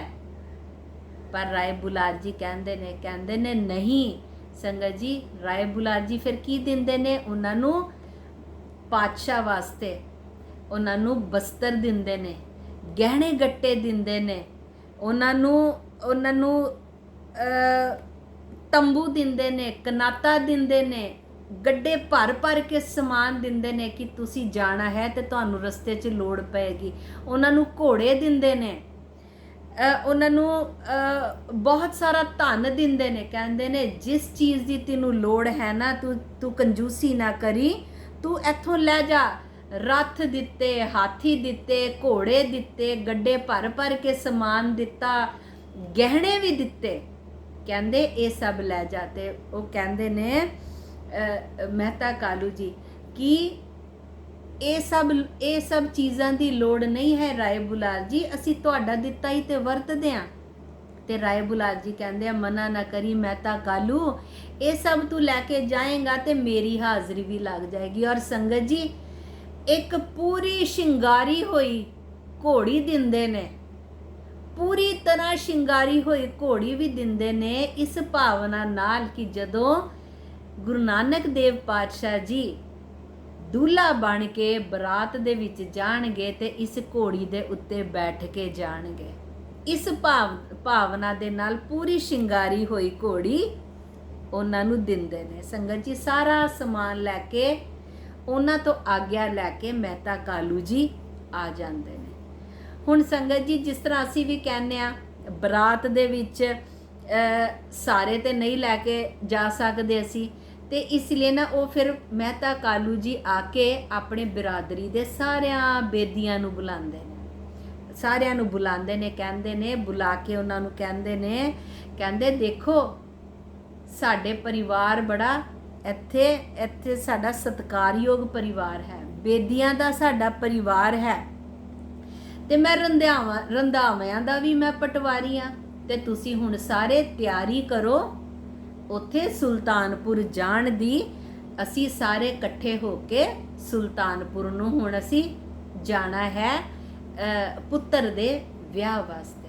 ਹੁਣ ਸੰਗਤ ਜੀ ਇਹ ਸੁਣ ਕੇ ਸਾਰੇ ਆਪਣੀ ਤਿਆਰੀਆਂ ਸ਼ੁਰੂ ਕਰ ਦਿੰਦੇ ਨੇ, ਕਿਉਂਕਿ ਰਿਸ਼ਤੇਦਾਰਾਂ ਨੂੰ ਉਹਨਾਂ ਨੇ ਬੁਲਾ ਕੇ ਕਿਹਾ ਹੁੰਦਾ ਹੈ ਕਿ ਵਿਆਹ ਦੀ ਤਰੀਕ ਪੱਕੀ ਹੋ ਗਈ ਆ। ਹੁਣ ਸਾਰੇ ਰਿਸ਼ਤੇਦਾਰ ਸੁਣ ਕੇ ਸੰਗਤ ਜੀ ਨਵੇਂ ਕੱਪੜੇ ਬਣਵਾਉਣੇ ਸ਼ੁਰੂ ਕਰ ਦਿੰਦੇ ਨੇ, ਗਹਿਣੇ ਗੱਟੇ ਬਣਵਾਉਣੇ ਸ਼ੁਰੂ ਕਰ ਦਿੰਦੇ ਨੇ। ਸਾਰੇ ਇਸ ਤਰ੍ਹਾਂ ਤਿਆਰ ਹੁੰਦੇ ਨੇ ਜਾਣ ਵਾਸਤੇ। ਸਾਰਿਆਂ ਨੇ ਗਹਿਣੇ ਪਾਏ ਨੇ, ਨਗਾਂ ਵਾਲੇ ਗਹਿਣੇ ਪਾਏ ਨੇ। ਉਸ ਸਮੇਂ ਤੇ ਸੰਗਤ ਜੀ ਸਾਰੇ ਵਧੀਆ ਕੱਪੜਾ ਕਿਹੜਾ ਹੁੰਦਾ ਸੀ? ਰੇਸ਼ਮੀ। ਸਾਰੇ ਰੇਸ਼ਮੀ ਪੁਸ਼ਾਕਾਂ ਬਣਵਾਉਂਦੇ ਨੇ ਕਿ ਅਸੀਂ ਨਾਨਕ ਜੀ ਦੇ ਵਿਆਹ ਤੇ ਜਾਣਾ। ਔਰ ਕੱਲਾ ਕੱਲਾ ਹੀ ਤੇ ਪੁੱਤਰ ਹੈ। ਮਹਿਤਾ ਕਾਲੂ ਜੀ ਕਹਿੰਦੇ ਨੇ ਇਹ ਮੇਰਾ ਹੀ ਪੁੱਤਰ ਨਹੀਂ, ਇਹ ਤੁਹਾਡਾ ਸਾਰਿਆਂ ਤੁਹਾਡਾ ਆਪਣਾ ਵੀ ਪੁੱਤਰ ਹੈ, ਇਸ ਲਈ ਤਿਆਰੀ ਕਰ ਲਓ, ਅਸੀਂ ਸਭ ਨੇ ਵਿਆਹ ਤੇ ਜਾਣਾ ਹੈ। ਸਾਰੇ ਬੜੇ ਫਾਬਰੇ ਨੇ ਤਿਆਰ ਹੋ ਕੇ। ਹੁਣ ਮਹਿਤਾ ਕਾਲੂ ਜੀ ਪਿਤਾ ਜੀ ਨੇ, ਮਹਿਤਾ ਕਾਲੂ ਜੀ ਦਾ ਤੇ ਅਲੱਗ ਹੀ ਟੌਰ ਹੋਣਾ ਹੈ ਨਾ। ਸੋਹਣੇ ਕੱਪੜੇ ਪਾਏ, ਹੱਥ 'ਚ ਮੁੰਦਰੀਆਂ ਪਾਈਆਂ ਨੇ। ਸਾਰੇ ਰਿਸ਼ਤੇਦਾਰ ਆ ਕੇ ਤਿਆਰ ਹੋ ਕੇ ਇਕੱਠੇ ਹੋ ਗਏ। ਗਲੇ ਦੇ ਵਿੱਚ ਮਾਲਾ ਪਾਈਆਂ ਨੇ, ਸ਼ਿੰਗਾਰੇ ਹੋਏ ਨੇ, ਸੁੰਦਰ ਰੇਸ਼ਮੀ ਸਾਰਿਆਂ ਨੇ ਕੱਪੜੇ ਪਾਏ ਹੋਏ ਨੇ, ਗਹਿਣੇ ਗੱਟੇ ਪਾਏ ਹੋਏ ਨੇ। ਪਿਤਾ ਜੀ ਸਵਾਰ ਹੋ ਜਾਂਦੇ ਨੇ ਘੋੜੇ ਦੇ ਉੱਤੇ, ਘੋੜੇ ਦੇ ਉੱਤੇ ਸਵਾਰ ਹੋ ਜਾਂਦੇ ਨੇ। ਔਰ ਚਾਚਾ ਜੀ ਜਿਨ੍ਹਾਂ ਦਾ ਨਾਮ ਲਾਲੂ ਜੀ ਹੈ, ਉਹ ਥੈਲੀਆਂ ਭਰ ਲੈਂਦੇ ਨੇ ਮਾਇਆ ਦੀ, ਪੈਸਿਆਂ ਦੀਆਂ ਥੈਲੀਆਂ ਭਰ ਲੈਂਦੇ ਨੇ ਕਿ ਜਦੋਂ ਗੁਰੂ ਨਾਨਕ ਦੇਵ ਪਾਤਸ਼ਾਹ ਜੀ ਦੂल्हा ਬਣਨਗੇ ਤੇ ਅਸੀਂ ਉੱਤੋਂ ਦੀ ਮਾਇਆ ਦੀ ਪੈਸਿਆਂ ਦੀ ਵਰਖਾ ਕਰਾਂਗੇ। ਨਾਨਾ ਨਾਨੀ ਵੀ 2 ਰੱਖ ਲੈਂਦੇ ਨੇ ਥੈਲੀਆਂ ਮਾਇਆ ਦੀ ਭਰ ਕੇ, ਮਾਮੇ ਵੀ ਰੱਖ ਲੈਂਦੇ ਨੇ, ਚਾਚੇ ਵੀ। ਸੰਗਤ ਜੀ ਸਾਰੇ ਰਿਸ਼ਤੇਦਾਰ ਹੁਣ ਇਕੱਠੇ ਹੋਏ ਨੇ। ਕਿਸੇ ਦਾ ਕੱਪੜਿਆਂ ਦੇ ਵਿੱਚ ਧਿਆਨ ਹੈ, ਕਿਸੇ ਦਾ ਹਾਰ ਸ਼ਿੰਗਾਰ ਦੇ ਵਿੱਚ ਧਿਆਨ ਹੈ, ਕਿਸੇ ਦਾ ਪ੍ਰਬੰਧ 'ਚ ਧਿਆਨ ਹੈ, ਪਰ ਕਿਸੇ ਵਿਰਲੇ ਦਾ ਪਾਤਸ਼ਾਹ ਦੇ ਚਰਨਾਂ ਦੇ ਵਿੱਚ ਧਿਆਨ ਹੈ। ਹੁਣ ਸੰਗਤ ਜੀ ਸਾਰਿਆਂ ਨੇ ਜਾਣ ਦਾ ਆਪਣਾ ਕੀਤਾ ਕਿ ਸਾਰਿਆਂ ਨੇ ਮਿਲ ਕੇ ਚੱਲਣਾ ਹੈ। ਹੁਣ ਉੱਥੋਂ ਦੀ ਸ਼ੁਰੂ ਹੋਏ ਤੇ ਪਹੁੰਚੇ ਸਾਰੇ ਤਿਆਰ ਹੋ ਕੇ। ਕਿੱਥੇ ਪਹੁੰਚੇ? ਸੁਲਤਾਨਪੁਰ ਜੈ ਰਾਮ ਜੀ ਕੋਲੋਂ ਜਦੋਂ ਸਾਰੇ ਰਿਸ਼ਤੇਦਾਰ ਪਹੁੰਚੇ। ਹੁਣ ਸੰਗਤ ਜੀ ਬਹੁਤ ਪੱਧਰ ਤੇ ਪੂਰਾ ਪਿੰਡ ਗਿਆ ਹੈ, ਸਾਰੇ ਰਿਸ਼ਤੇਦਾਰ ਗਏ ਨੇ, ਮੇਨ ਸਾਰੇ ਉਹਨਾਂ ਨੇ ਲੈ ਕੇ ਗਏ ਨੇ, ਪਟਵਾਰੀ ਨੇ ਕਈ ਪਿੰਡਾਂ ਦੇ। ਉਧਰ ਜੈ ਰਾਮ ਜੀ ਨੇ ਸਾਰਿਆਂ ਦੇ ਵਿਸ਼ਰਾਮ ਦਾ ਪ੍ਰਬੰਧ ਕੀਤਾ ਹੈ, ਖਾਣ ਪਾਣ ਦਾ ਪ੍ਰਬੰਧ ਕੀਤਾ ਹੈ, ਭੋਜਨ ਦਾ ਪ੍ਰਬੰਧ ਕੀਤਾ ਹੈ। ਸਾਰਿਆਂ ਨੂੰ ਬੜੇ ਸਤਿਕਾਰ ਦੇ ਨਾਲ ਉਹਨਾਂ ਨੇ ਜੀ ਆਇਆਂ ਜੀ ਕਿਹਾ। ਪਰਮਾਨੰਦ ਜੀ ਜੋ ਕਿ ਜੈ ਰਾਮ ਜੀ ਦੇ ਪਿਤਾ ਜੀ ਨੇ, ਉਹ ਵੀ ਆਪਣੇ ਕੁੜਮ ਮਹਿਤਾ ਕਾਲੂ ਜੀ ਨੂੰ ਮਿਲਦੇ ਹੈ, ਸੁਖ ਸਾਂਦ ਪੁੱਛਦੇ ਹੈ ਪਿਤਾ ਜੀ ਬੇਬੇ ਨਾਨਕੀ ਜੀ ਨੂੰ, ਜਿੱਥੇ ਕਿ ਬੇਬੇ ਨਾਨਕੀ ਜੀ ਦੇ ਘਰ ਪਹਿਲਾਂ ਹੀ ਰਿਸ਼ਤੇਦਾਰਾਂ ਦੀ, ਆਂਢ ਗੁਆਂਢ ਦੀ, ਇਸਤਰੀਆਂ ਦੀ ਭੀੜ ਲੱਗੀ ਹੋਈ ਹੈ। ਗਾਣੇ ਵਜਾਣੇ ਹੋ ਰਹੇ ਨੇ, ਦਰਵਾਜ਼ੇ ਤੇ ਤੂਤੀਆਂ ਵੱਜ ਰਹੀਆਂ, ਨਗਾੜੇ ਵੱਜ ਰਹੇ ਨੇ। ਉਹਨਾਂ ਦੇ ਪਹਿਲਾਂ ਹੀ ਉੱਥੇ ਗਾਣੇ ਸ਼ੁਰੂ ਹੋਏ ਨੇ, ਮਾਹੌਲ ਖੁਸ਼ੀ ਦਾ ਹੈ। ਪਿਤਾ ਜੀ ਜਾਂਦੇ ਨੇ, ਪਿਤਾ ਜੀ ਜਾ ਕੇ ਥਾਲ ਭਰ ਕੇ ਮਠਾਈਆਂ ਦੇ ਪੁੱਤਰੀ ਨੂੰ ਦਿੰਦੇ ਨੇ। ਕਹਿੰਦੇ ਸਾਰਿਆਂ ਦੇ ਵਿੱਚ ਵੰਡੋ, ਕੋਈ ਘਾਟਾ ਨਹੀਂ ਹੋਣਾ ਚਾਹੀਦਾ, ਕੋਈ ਤੋਟ ਨਹੀਂ ਆਣੀ ਚਾਹੀਦੀ। ਜੈ ਰਾਮ ਜੀ ਨੇ ਸਾਰਿਆਂ ਦੇ ਭੋਜਨ ਦਾ ਪ੍ਰਬੰਧ ਕੀਤਾ ਹੋਇਆ ਹੈ, ਸਭ ਰਿਸ਼ਤੇਦਾਰਾਂ ਨੂੰ ਭੋਜਨ ਕਰਾਉਂਦੇ ਨੇ। ਔਰ ਸੰਗਤ ਜੀ ਉੱਥੇ ਤੇ ਪਾਤਸ਼ਾਹ ਦਾ ਜਾਸੀ ਬੜਾ ਹੈ, ਮੰਗਣ ਵਾਲਿਆਂ ਨੇ ਦਰਵਾਜ਼ੇ ਤੇ ਅੱਗੇ ਭੀੜ ਲਗਾਈ ਹੋਈ ਹੈ ਤੇ ਬੇਬੇ ਜੀ ਜੈ ਰਾਮ ਜੀ ਰਿਸ਼ਤੇਦਾਰਾਂ ਨੂੰ ਭੋਜਨ ਕਰਾਉਂਦੇ ਨੇ ਤੇ ਨਾਲ ਹੀ ਲੰਗਰ ਪ੍ਰਸ਼ਾਦਾ ਮੰਗਣ ਵਾਲਿਆਂ ਨੂੰ ਵੀ ਛਕਾਉਂਦੇ ਨੇ। ਜਿੱਥੇ ਰਿਸ਼ਤੇਦਾਰਾਂ 'ਚ ਮਠਾਈਆਂ ਵੰਡ ਰਹੇ ਨੇ, ਉੱਥੇ ਉਹ ਮਠਾਈਆਂ ਸਾਰੇ ਮੰਗਣ ਵਾਲਿਆਂ 'ਚ ਵੀ ਵੰਡ ਰਹੇ ਨੇ। ਮਾਇਆ ਦਾ ਸੰਗਤ ਜੀ ਮਾਇਆ ਖੁੱਲ ਕੇ ਵਰਤੀ ਜਾ ਰਹੀ ਹੈ। ਹੱਟ ਸਾਹਿਬ ਪਾਤਸ਼ਾਹ ਨੂੰ ਪਤਾ ਲੱਗਦਾ ਹੈ ਕਿ ਪਰਿਵਾਰ ਆਇਆ ਹੈ। ਪਾਤਸ਼ਾਹ ਹੱਟ ਸਾਹਿਬ ਤੋਂ ਆ ਜਾਂਦੇ ਨੇ। ਜਦੋਂ ਪਾਤਸ਼ਾਹ ਹੱਟ ਸਾਹਿਬ ਤੋਂ ਆਉਂਦੇ ਨੇ ਅੱਜ ਪਿਤਾ ਜੀ ਨੇ ਉਹਨਾਂ ਨੂੰ ਵੇਖ ਕੇ ਕੋਈ ਮਾਇਆ ਦੀ ਗੱਲ ਨਹੀਂ ਕੀਤੀ। ਅੱਜ ਤੇ ਪਿਤਾ ਜੀ ਨੇ ਖੁਸ਼ੀ ਦੇ ਵਿੱਚ ਆਪਣੇ ਪੁੱਤਰ ਨੂੰ ਦੇਖਦੇ ਬਰਾਬਰ ਹੀ ਉਹਨਾਂ ਨੂੰ ਸੀਨੇ ਨਾਲ ਲਗਾ ਲਿਆ। ਸੰਗਤ ਜੀ ਹੁਣ ਸਾਲ ਬਾਅਦ ਆਏ ਨੇ ਪਾਤਸ਼ਾਹ ਵੀ। ਪਾਤਸ਼ਾਹ ਦਾ ਸਰੂਪ ਬਹੁਤ ਸੁੰਦਰ, ਪਾਤਸ਼ਾਹ ਜਵਾਨ ਵੀ ਹੋਏ ਨੇ, ਕੱਦ ਵੀ ਉਹਨਾਂ ਦਾ ਵਧਿਆ ਹੋਇਆ ਹੈ, ਬਹੁਤ ਸੁੰਦਰ ਰੂਪ ਹੈ ਪਾਤਸ਼ਾਹ ਦਾ। ਸਭ ਵਧਾਈਆਂ ਦੇ ਰਹੇ ਨੇ, ਸਭ ਉਹਨਾਂ ਨੂੰ ਦੇਖ ਦੇਖ ਕੇ ਰਿਸ਼ਤੇਦਾਰ, ਨਾਨਾ ਨਾਨੀ, ਚਾਚਾ ਮਾਮੀ, ਸਾਰੇ ਜਾਣੇ ਦੇਖ ਦੇਖ ਕੇ ਉਹਨਾਂ ਦੇ ਦਰਸ਼ਨ ਕਰ ਕਰਕੇ ਨਿਹਾਲ ਹੋ ਰਹੇ ਨੇ। ਪਾਤਸ਼ਾਹ ਜੀ ਖੂਬ ਜਵਾਨ ਨਿਕਲੇ ਨੇ। ਹੁਣ ਸੰਗਤ ਜੀ ਪਿਤਾ ਜੀ ਆਏ ਨੇ, ਖੂਬ ਧਨ ਮਾਇਆ ਖੁੱਲੀ ਖਰਚ ਰਹੇ ਨੇ। ਇੱਧਰ ਜੈ ਰਾਮ ਜੀ ਵੀ 2 ਵਾਰੀ ਲੇਖਾ ਹੋਇਆ, ਇੱਕ ਵਾਰੀ 135 ਰੁਪਏ, ਦੂਸਰੀ ਵਾਰ 321 ਰੁਪਏ ਪਾਤਸ਼ਾਹ ਦੇ ਵਾਧੇ ਨਿਕਲੇ ਸੀ ਦੋਨੋਂ, ਜਦੋਂ 2 ਵਾਰੀ ਲੇਖਾ ਹੋਇਆ। ਇਹ ਮਾਇਆ ਬੇਬੇ ਜੀ ਨੇ ਅਲੱਗ ਹੀ ਰੱਖੀ ਹੋਈ ਹੈ ਪਾਤਸ਼ਾਹ ਦੀ। ਬੇਬੇ ਜੀ ਨੇ ਮਾਇਆ ਜੈ ਰਾਮ ਜੀ ਨੂੰ ਦਿੱਤੀ। ਜੈ ਰਾਮ ਜੀ ਨੇ ਇਹ ਮਾਇਆ ਜਾ ਕੇ ਮਹਿਤਾ ਕਾਲੂ ਜੀ ਦੇ ਹੱਥ ਤੇ ਰੱਖੀ ਔਰ ਕਿਆ ਪਿਤਾ ਜੀ ਪਤਾ ਨਹੀਂ ਕੀ ਗੱਲ ਹੈ, 2 ਵਾਰੀ ਲੇਖਾ ਹੋਇਆ ਹੈ ਨਾਨਕ ਜੀ ਦਾ, ਪਰ ਇਹ ਪਤਾ ਨਹੀਂ ਕੀ ਪਰਮੇਸ਼ਵਰ ਦੀ ਲੀਲਾ ਹੈ ਕਿ ਹਰ ਵਾਰੀ ਨਾਨਕ ਜੀ ਦਾ ਹੀ ਵਾਅਦਾ ਹੁੰਦਾ ਹੈ। 2 ਵਾਰੀ ਲੇਖਾ ਹੋਇਆ ਹੈ, ਇੰਨਾ ਦਾਨ ਵੀ ਦਿੰਦੇ ਨੇ, ਇੰਨਾ ਖੁੱਲਾ ਖਰਚਾ ਵੀ ਕਰਦੇ ਨੇ। ਇਹ ਜਿਹੜੇ ਚੁਗਲ ਨੇ ਇਹਨਾਂ ਨੇ ਤੇ ਬੜੀ ਕੋਸ਼ਿਸ਼ ਕੀਤੀ ਹਰਾਨ ਦੀ, ਪਰ ਪਤਾ ਨਹੀਂ ਪਰਮੇਸ਼ਵਰ ਦੀ ਕੀ ਲੀਲਾ ਵਰਤਦੀ ਹੈ, ਹਰ ਵਾਰੀ ਵਾਅਦਾ ਨਾਨਕ ਜੀ ਦਾ ਹੀ ਹੁੰਦਾ ਹੈ। ਹੁਣ ਜਦੋਂ ਪੈਸੇ ਰੱਖੇ ਪਿਤਾ ਜੀ ਦੇ ਹੱਥ ਤੇ 135 ਰੁਪਏ ਔਰ 321 ਰੁਪਏ, ਪਿਤਾ ਜੀ ਦਾ ਵਡਿਆਈ ਵੱਲ ਤੇ ਧਿਆਨ ਨਹੀਂ ਗਿਆ, ਪਾਤਸ਼ਾਹ ਦੀ ਵਡਿਆਈ ਵੱਲ ਧਿਆਨ ਨਹੀਂ ਗਿਆ। ਮਾਇਆ ਵੇਖ ਕੇ ਪਿਤਾ ਜੀ ਖੁਸ਼ ਹੋ ਗਏ, ਕਿਉਂਕਿ ਪਿਤਾ ਜੀ ਕਹਿੰਦੇ ਹੁੰਦੇ ਸੀ ਕਿ ਅੱਜ ਤੱਕ ਇੱਕ ਪੈਸਾ ਕਮਾ ਕੇ ਮੇਰੀ ਤਲੀ ਤੇ ਨਹੀਂ ਰੱਖਿਆ ਇਹਨਾਂ ਨੇ। ਹੁਣ ਪਹਿਲੀ ਕਮਾਈ ਇੰਨੀ ਜ਼ਿਆਦਾ, ਔਰ ਸੰਗਤ ਜੀ ਉਸ ਸਮੇਂ ਦਾ ਪੈਸਾ ਕਿੰਨਾ ਜ਼ਿਆਦਾ ਸੀ, ਉਸ ਸਮੇਂ 'ਚ ਤੇ ਬਹੁਤ ਜ਼ਿਆਦਾ ਪੈਸਾ ਸੀ। ਔਰ ਜਦੋਂ ਇੰਨਾ ਪੈਸਾ ਪਿਤਾ ਜੀ ਦੇ ਹੱਥ ਤੇ ਰੱਖਿਆ, ਪਿਤਾ ਜੀ ਤੇ ਬਹੁਤ ਖੁਸ਼ ਹੋਏ, ਕਹਿੰਦੇ ਤੇ ਬੜੀ ਵਧੀਆ ਗੱਲ ਹੈ, ਇੰਨੀ ਕਮਾਈ ਕਰਤੀ ਮੇਰੇ ਪੁੱਤਰ ਨੇ ਪਹਿਲੀ ਵਾਰ 'ਚ ਹੀ, ਇੰਨੀ ਕਮਾਈ ਕਰਤੀ। ਹੁਣ ਤੇ ਮੌਕਾ ਆਇਆ ਮਾਇਆ ਖਰਚਣ ਦਾ, ਹੁਣ ਤੇ ਮੌਕਾ ਆਇਆ ਮਾਇਆ ਖਰਚਣ ਦਾ, ਹੁਣ ਤੇ ਅਸੀਂ ਖੁੱਲਾ ਖਰਚਾ ਕਰਾਂਗੇ। ਹੁਣ ਸੰਗਤ ਜੀ ਸਾਰੇ ਇਹ ਕਰਕੇ ਹੁਣ ਜੈ ਰਾਮ ਜੀ ਨੇ ਇੰਨੇ ਸਾਰੇ ਰਿਸ਼ਤੇਦਾਰ ਆਏ ਨੇ। ਜੈ ਰਾਮ ਜੀ ਨੇ ਬੜੇ ਵੱਡੇ ਪੱਧਰ ਤੇ ਭੋਜਨ ਦਾ ਇੰਤਜ਼ਾਮ ਕੀਤਾ ਹੈ, ਸਾਰੇ ਰਿਸ਼ਤੇਦਾਰਾਂ ਨੂੰ ਬੁਲਾਇਆ ਹੈ, ਆਂਢ ਗੁਆਂਢ ਨੂੰ ਬੁਲਾਇਆ ਹੈ, ਇੱਕ ਬੰਦਾ ਭੇਜ ਕੇ ਸਾਰੇ ਪਿੰਡ 'ਚ ਕਿਹਾ, ਸਾਰੇ ਨਗਰ 'ਚ ਕਿਹਾ ਕਿ ਤੁਸੀਂ ਪ੍ਰਸ਼ਾਦਾ ਸਾਡੇ ਘਰ ਛਕਣਾ ਹੈ, ਖੁਸ਼ੀ ਦਾ ਮੌਕਾ ਹੈ, ਮੇਰੇ ਪਤਨੀ ਦੇ ਭਰਾ ਦਾ ਵਿਆਹ ਪੱਕਾ ਹੋਇਆ ਹੈ। ਸੰਗਤ ਜੀ ਸਾਰਿਆਂ 'ਚ ਮਠਾਈਆਂ ਵੀ ਵੰਡੀਆਂ ਨੇ। ਹੁਣ ਮਠਾਈਆਂ ਸਾਰਿਆਂ 'ਚ ਜਦੋਂ ਵੰਡੀਆਂ ਜਾ ਰਹੀਆਂ ਨੇ ਤੇ ਜੈ ਰਾਮ ਜੀ ਨੇ ਕੀ ਕੀਤਾ, ਮਠਾਈ ਬੰਦੇ ਦੇ ਆਪਣੇ ਇੱਕ ਦਾਸ ਦੇ ਮਠਾਈ ਸਿਰ ਤੇ ਪੈਕ ਕਰਕੇ ਰਖਵਾਈ ਔਰ ਆਪ ਗਏ ਨਾਲ ਦੌਲਤ ਖਾਂ ਦੇ ਕੋਲ, ਨਵਾਬ ਦੇ ਕੋਲ ਜਾ ਕੇ ਨਵਾਬ ਜੀ ਦੇ ਕੋਲ ਜਦੋਂ ਮਠਾਈ ਲੈ ਕੇ ਗਏ ਤੇ ਮਠਾਈ, ਨਵਾਬ ਜੀ ਕਹਿੰਦੇ ਇੰਨੀ ਮਠਾਈ ਕਿਸ ਵਾਸਤੇ? ਤੇ ਅੱਗੋਂ ਜੈ ਰਾਮ ਜੀ ਕਹਿੰਦੇ ਨੇ, ਨਵਾਬ ਜੀ ਮੇਰੀ ਪਤਨੀ ਦੇ ਭਰਾ ਦਾ ਵਿਆਹ ਪੱਕਾ ਹੋਇਆ ਹੈ। ਤੇ ਇਹ ਸੁਣ ਕੇ ਦੌਲਤ ਖਾਂ ਵੀ ਬੜੇ ਖੁਸ਼ ਹੋਇਆ ਸੰਗਤ ਜੀ, ਕਿਉਂਕਿ ਉਹਨਾਂ ਨੂੰ ਵੀ ਪਤਾ ਸੀ ਕਿ ਪਾਤਸ਼ਾਹ ਮੋਦੀ ਦੀ ਕਾਰ ਬੜੀ ਅੱਛੀ ਤਰ੍ਹਾਂ ਕਰ ਰਹੇ ਨੇ, ਔਰ ਇਹ ਵੀ ਦੌਲਤ ਖਾਂ ਵੀ ਪਾਤਸ਼ਾਹ ਦੀ ਕੀਰਤੀ, ਪਾਤਸ਼ਾਹ ਦੇ ਜਸ ਨੂੰ ਜਾਣ ਚੁੱਕਿਆ ਸੀ।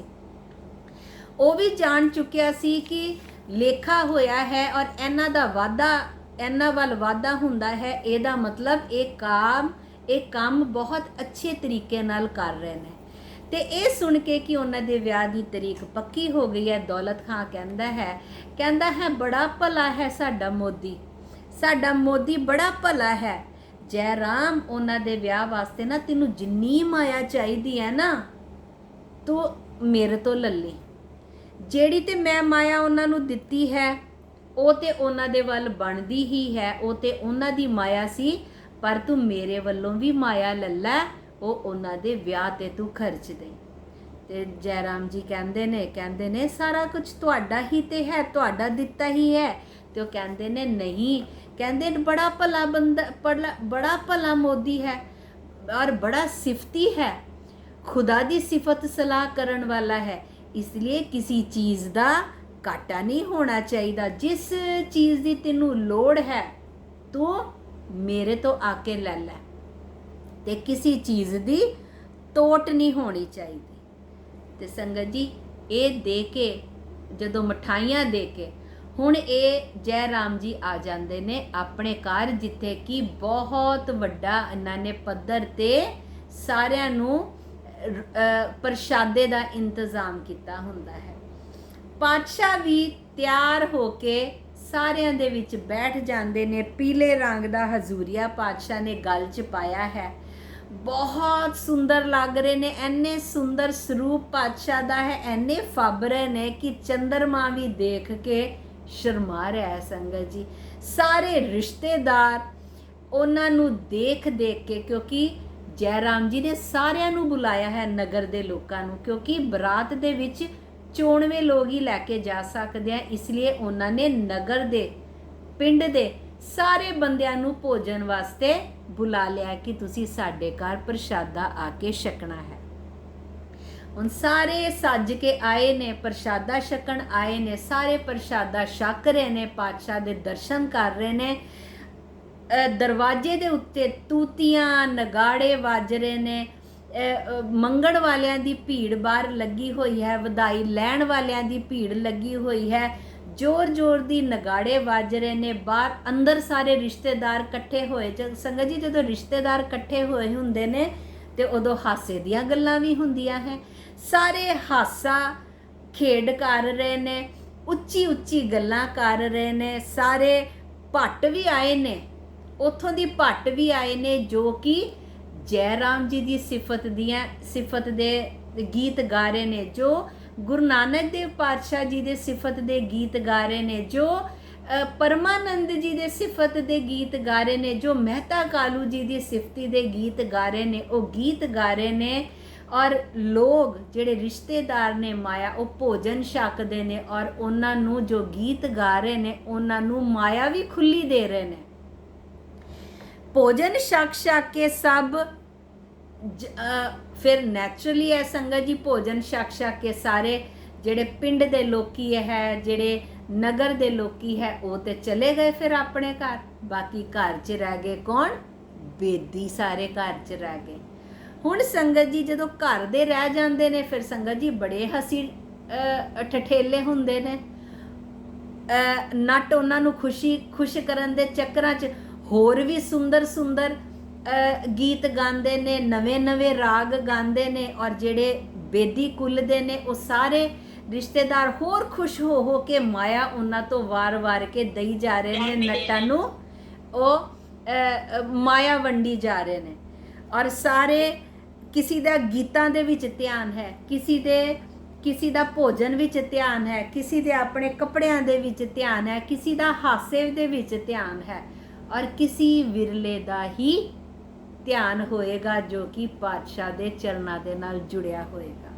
हुण संगत जी समय हो गया है, साखी ते हाली असी पूरा ये महीना गुरु नानक देव पातशाह जी दी असी विआह दी ही साखी करनी है, ते अगों दी साखी असी अगले शनिवार करांगे। ऐनी जी सेवा परवान करना, हाली ते बहुत साखी है, बरात जानी है, हाली ते दौलत खान जी ने भी बड़ा कुछ देना है, तैयारियां होनियां है विआह दियां, फिर कित्थों कित्थों दी बरात जानी है, ये ते सारा फिर असी आने वाले समय च करांगे। संगत जी ऐनी जी सेवा परवान करना, आओ असी हुण मिल के सारे ये शब्द पढ़ते हाँ।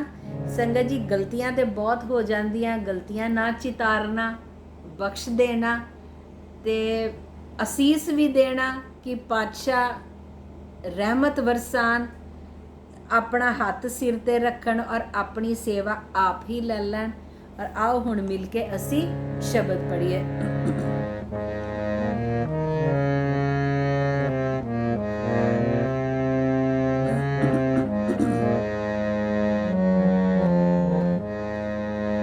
बरन न सातू जैसा तू है, बरन न सातू जैसा तू है।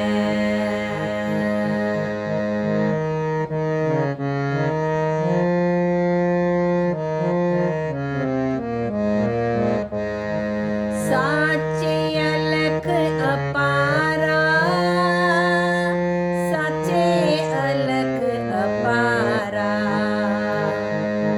साचे अलख अपारा, साचे अलख अपारा, बरन न सातू जैसा तू है, बरन न सातू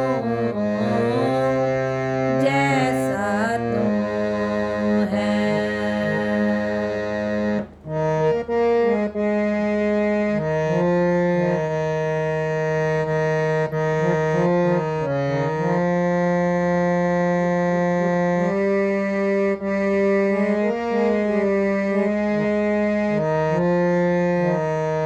अतुल अथाह अडोल स्वामी, नानक खसम हमारा, नानक खसम हमारा, नानक खसम हमारा, नानक खसम हमारा, बरन न सातू जैसा तू है, बरन न सातू जैसा तू है।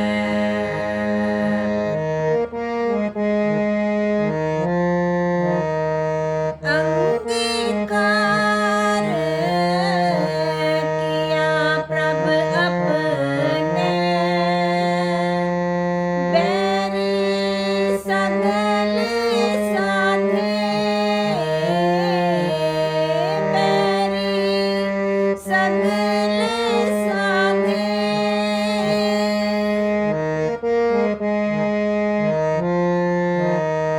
जिन बैरी है एह जग लूटिया, ते बैरी ले बांधे, ते बैरी ले बांधे, ते बैरी ले बांधे, ते बैरी ले बांधे, बरन न सातू जैसा तू है, बरन न सातू जैसा तू है।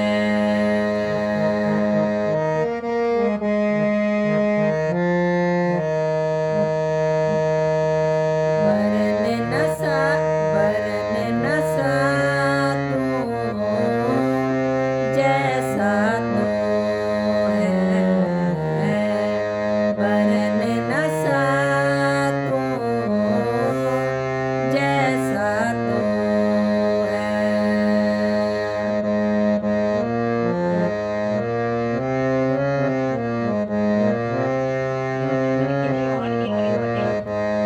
सतगुर परमेश्वर मेरा, सतगुर परमेश्वर मेरा, सतगुर परमेश्वर मेरा, सतगुर परमेश्वर मेरा।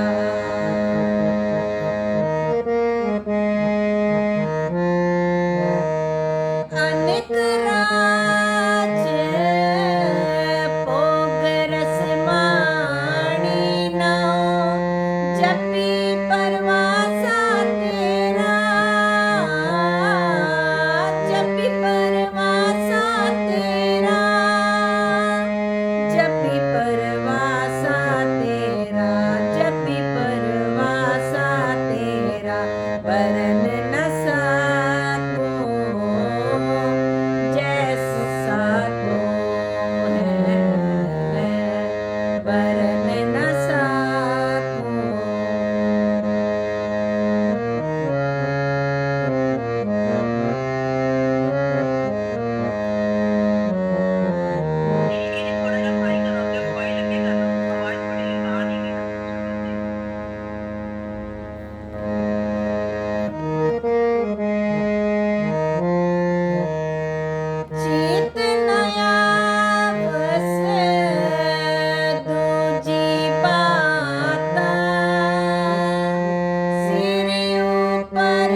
ਕੱਟੀ ਜਾ ਰਹੀ ਹੈ। ਚੀਤ ਨ ਆਵਸ ਦੂਜੀ ਬਾਤਾ ਸਿਰ ਉੱਪਰ ਰਖਵਾਰਾ। ਇਹ ਅਸੀਂ ਉਹ ਤੇ ਕਰ ਹੀ ਲਿੱਤਾ ਹੈ ਸ਼ਬਦ ਤੇ ਅਸੀਂ ਪਹਿਲਾਂ ਕਰ ਹੀ ਲਿੱਤਾ ਸੀ ਨਾ। ਚੀਤ ਨ ਆਵਸ ਦੂਜੀ ਬਾਤਾ ਸਿਰ ਉੱਪਰ ਰਖਵਾਰਾ। ਜਿਹਦੇ ਉੱਤੇ ਪਰਮਾਤਮਾ ਦਾ ਹੱਥ ਹੋਵੇ, ਜਿਹਦਾ ਪਰਮਾਤਮਾ ਰਖਵਾਲਾ ਹੋਵੇ, ਉਹਨੂੰ ਫਿਰ ਹੋਰ ਦੂਸਰੀਆਂ ਚੀਜ਼ਾਂ, ਫਿਰ ਉਹਨੂੰ ਦੁਨਿਆਵੀ ਚੀਜ਼ਾਂ ਹੋਰ ਫਿਰ ਯਾਦ ਨਹੀਂ ਆਉਂਦੀਆਂ। ਵੇ ਪਰਵਾਹ ਰਹਿਤ ਹੈ ਸੁਆਮੀ, ਇੱਕ ਨਾਮ ਹੈ ਆਧਾਰਾ। ਪੂਰਨ ਹੋਏ ਮਿਲਿਓ ਸੁਖਦਾਈ, ਓਨ ਨਾ ਕਾਹੀ ਕਾਈ ਬਾਤਾ। ਤਤ ਸਾਰ ਪਰਮ ਪਦ ਪਾਇਆ, ਛੋੜ ਨ ਕਤਹੂ ਜਾਤਾ। ਤਤ ਸਾਰ ਪਰਮ ਪਦ ਪਾਇਆ, ਛੋੜ ਨ ਕਤਹੂ ਜਾਤਾ। ਵਾਹਿਗੁਰੂ ਜੀ ਕਾ ਖਾਲਸਾ, ਵਾਹਿਗੁਰੂ ਜੀ ਕੀ ਫਤਿਹ। ਸ਼ਲੋਕ। ਪਵਨ ਗੁਰੂ ਪਾਣੀ ਪਿਤਾ ਮਾਤਾ ਤਰਤ ਮਹਤ, ਦਿਵਸ ਰਾਤ ਦੋਈ ਦਾਈ ਦਾਇਆ, ਖੇਲੇ ਸਗਲ ਜਗਤ। ਚੰਗਿਆਈਆਂ ਬੁਰਾਈਆਂ ਵਾਚੇ ਧਰਮ ਹਦੂਰ, ਕਰਮੀ ਆਪੋ ਆਪਣੀ ਕੇ ਨੇੜੇ ਕੇ ਦੂਰ। ਜਿਨੀ ਨਾਮ ਧਿਆਇਆ ਗਏ ਮੁਸ਼ੱਕਤ ਕਾਲ, ਨਾਨਕ ਤੇ ਮੁਖ ਉਜਲੇ ਕੀਤੀ ਛੁੱਟੀ ਨਾਲ। ਜਿਨੀ ਨਾਮ ਧਿਆਇਆ। ਵਾਹਿਗੁਰੂ ਵਾਹਿਗੁਰੂ ਵਾਹਿਗੁਰੂ ਵਾਹਿਗੁਰੂ ਵਾਹਿਗੁਰੂ। ਜਿਨੀ ਨਾਮ ਧਿਆਇਆ ਗਏ ਮੁਸ਼ੱਕਤ ਕਾਲ, ਨਾਨਕ ਤੇ ਮੁਖ ਉਜਲੇ ਕੀਤੀ ਛੁੱਟੀ ਨਾਲ। ਵਾਹਿਗੁਰੂ ਜੀ ਕਾ ਖਾਲਸਾ, ਵਾਹਿਗੁਰੂ ਜੀ ਕੀ ਫਤਿਹ। ਸੰਗਤ ਜੀ, ਅਨੇਕ ਬੇਅੰਤ ਭੁੱਲਾਂ ਹੋ ਜਾਂਦੀਆਂ ਨੇ। ਗਲਤੀਆਂ ਨਾ ਚਿਤਾਰਨਾ ਸੰਗਤ ਬਖਸ਼ਣ ਯੋਗ ਹੈ, ਬਖਸ਼ ਦੇਣਾ। ਵਾਹਿਗੁਰੂ ਜੀ ਕਾ ਖਾਲਸਾ, ਵਾਹਿਗੁਰੂ ਜੀ ਕੀ ਫਤਿਹ।